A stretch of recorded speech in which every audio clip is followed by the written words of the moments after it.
Letter 610 by Charles Lamb. Arct 1834. I protest, I know not in what words to invest my sense of the shameful violation of hospitality, which I was guilty of on that fatal Wednesday. Let it be blotted from the calendar.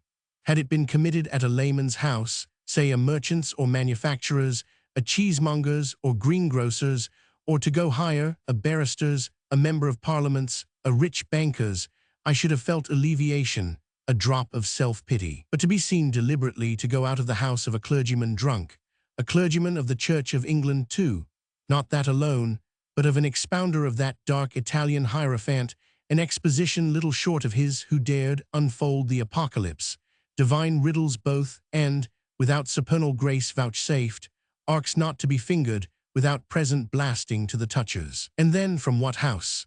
Not a common glebe or vicarage, which yet had been shameful, but from a kingly repository of sciences, human and divine, with the primate of England for its guardian, arrayed in public majesty, from which the profane vulgar are bid fly. Could all those volumes have taught me nothing better? With feverish eyes on the succeeding dawn, I opened upon the faint light, enough to distinguish, in a strange chamber not immediately to be recognized, garters, hose, waistcoat, neckerchief, arranged in dreadful order and proportion, which I knew was not mine own.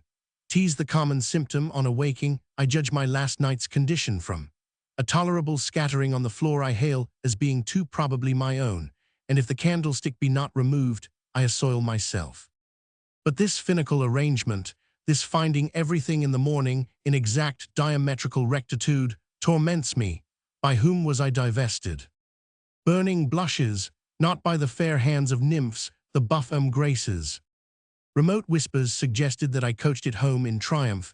Far be that from working pride in me, for I was unconscious of the locomotion, that a young mentor accompanied a reprobate old Telemachus, that, the Trojan-like, he bore his charge upon his shoulders, while the wretched incubus, in glimmering sense, hiccuped drunken snatches of flying on the bat's wings after sunset. An aged servitor was also hinted at, to make disgrace more complete, one to whom my ignominy may offer further occasions of revolt, to which he was before too fondly inclining from the true faith, for at a sight of my helplessness, what more was needed to drive him to the advocacy of independency?